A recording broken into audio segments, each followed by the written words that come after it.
ഇന്ന് നാട്ടിലെത്തുമെന്ന് ആഗ്രഹിച്ചിറങ്ങിയ നമ്മള് ഈ ഒരു രാത്രി കൂടി മസ്കറ്റിൽ തന്നെ പെട്ടു. ഒമാനിലെ ക്യാപിറ്റൽ ഏരിയയിലാണ് നമ്മൾ ഉള്ളത്. പോരാത്തതിന് ഒരുപാട് സമയവും പിന്നെ ഒന്നും നോക്കിയില്ല, ഡ്രസ്സും മാറി നമ്മൾ ഇറങ്ങി. തൊട്ടടുത്തുണ്ടായിരുന്നത് നെസ്റ്റോ ആയിരുന്നു. എവിടെയെങ്കിലും കയറി കഴിഞ്ഞാൽ എന്തെങ്കിലുമൊക്കെ വാങ്ങാനായിട്ടുള്ള ആ ഒരു താഫോർ ത്വര എന്തായാലും ഉണ്ടാവും. ഓൾറെഡി നമ്മുടെ കയ്യിൽ 2 കിലോ അധികമാണ്, എന്നിട്ടും നമ്മൾ വാങ്ങി. എത്ര വെയിറ്റ് അധികമാണെങ്കിലും എങ്ങനെങ്കിലൊക്കെ ആയിട്ട് നമ്മളത് നാട്ടിലെത്തി. ഫോർ എക്സാമ്പിൾ, ഒന്നെങ്കിൽ ഒന്നിലധികം ഡ്രസ്സ് എടുക്കും, അല്ലെങ്കിൽ വേറൊരാളുടെ കയ്യിൽ ഏൽപ്പിക്കും. ഇനിയിപ്പോ ഇതൊന്നും അല്ലെങ്കിലും 10,000 ഓപ്ഷൻസ് വേറെയും ഉണ്ട്. അങ്ങനെ ഒരു ഹിഡൻ ടാലന്റ് ഉള്ളതുകൊണ്ടാണ് എത്ര വെയിറ്റ് അധികമാണെങ്കിലും പിന്നെയും പർച്ചേസ് ചെയ്യാനുള്ള ഒരു ത്വര വരുന്നത്. അങ്ങനെ പർച്ചേസ് ഒക്കെ കഴിഞ്ഞ് നല്ലൊരു സുഖനിദ്രയൊക്കെ കഴിഞ്ഞിട്ടുള്ള രാവിലത്തെ കാഴ്ചയാണ്. സമയം ഒരു 9 മണിയൊക്കെ ആയിട്ടുണ്ട്. നമുക്കൊരു 12 മണിക്കൊക്കെ എയർപോർട്ടിൽ എത്തേണ്ട ആവശ്യമുള്ളൂ. രാവിലെ തന്നെ ബ്രേക്ക്ഫാസ്റ്റ് കഴിക്കാം എന്നുള്ളൊരു ഉദ്ദേശത്തിൽ വീണ്ടും നമ്മൾ അൺഫോർച്ചുനേറ്റ്ലി നല്ലൊരു കട കിട്ടാത്തതുകൊണ്ട് നമ്മൾ ആരും രാവിലെ ഫുഡ് കഴിച്ചില്ല. ഇനി അനുഭവത്തിന്റെ വെളിച്ചത്തിൽ എനിക്ക് നിങ്ങളോടൊരു കാര്യം പറയാം. എന്തൊക്കെ സംഭവിച്ചാലും ഇനിയിപ്പോ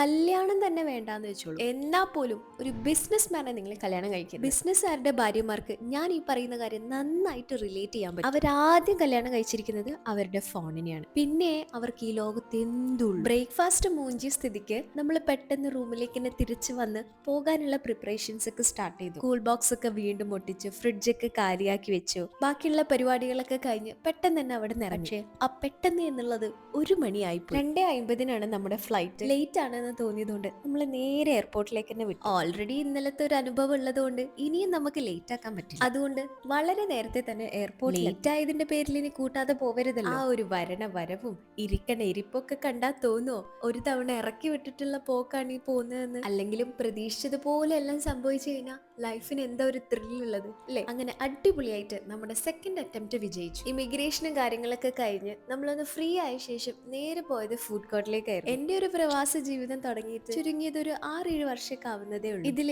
ഏറ്റവും രസകരമായിട്ട് തോന്നിയ ഒരു കാര്യം എന്താണെന്ന് നാട്ടിൽ നിന്ന് ഗൾഫിലേക്ക് പോകുമ്പോൾ ഒരു പാപ്പരാസ പെട്ടിയായിരിക്കും നമ്മുടെ അടുത്ത് ഉണ്ടാവുക. എന്നാൽ തിരിച്ച് ഗൾഫിൽ നിന്ന് നാട്ടിലേക്ക് വരുമ്പോൾ ഒരു അൾട്രാ ലക്ഷറി പെട്ടിയായിരിക്കും നമ്മുടെ കയ്യിലുണ്ടാവും. ഒന്നും മനസ്സിലായില്ല അല്ലെ? ഒന്നുകൂടെ വിശദീകരിച്ച് തരാം. നാട്ടിൽ നിന്ന് പോകുമ്പോൾ നമ്മൾ കൊണ്ടുപോകുന്ന ഐറ്റംസ് ആണ് മാങ്ങ, ഉണക്ക്, ചക്കക്കുരു, തേങ്ങ, ഇതുപോലുള്ള ഐറ്റംസ്. എന്നാൽ തിരിച്ച് നാട്ടിലേക്ക് വരുമ്പോൾ കാഷ്യൂ, ബദാം, പിസ്ത, ചോക്ലേറ്റ്സ്, ഇതുപോലുള്ള സാധനങ്ങൾ. ഞാൻ വെറും ഒരു അതിശയോക്തി മാത്രം പറഞ്ഞതാണ്. ഇനി ആരെങ്കിലും കമന്റ് ബോക്സിൽ വന്നിട്ട് അത് നമ്മുടെ കേരളത്തിന്റെ പൈതൃകമായ വൃക്ഷങ്ങളാണ്, വൃക്ഷങ്ങളിൽ വരുന്ന ഫലങ്ങളാണ് ഒന്നും പറയാൻ വരരുത് കേട്ടോ. അപ്പോൾ ഇതൊക്കെയാണ് നമ്മുടെ ഈ വ്ളോഗിലെ വിശേഷങ്ങൾ. സൂപ്പർ എക്സൈറ്റഡ് ആയിട്ടാണ് ഞാൻ നാട്ടിലേക്ക് പോകുന്നത്. അതിന്റെ വിശേഷങ്ങളെല്ലാം ഞാൻ അടുത്തൊരു വ്ളോഗിൽ ചെയ്യുന്നതായിരിക്കും.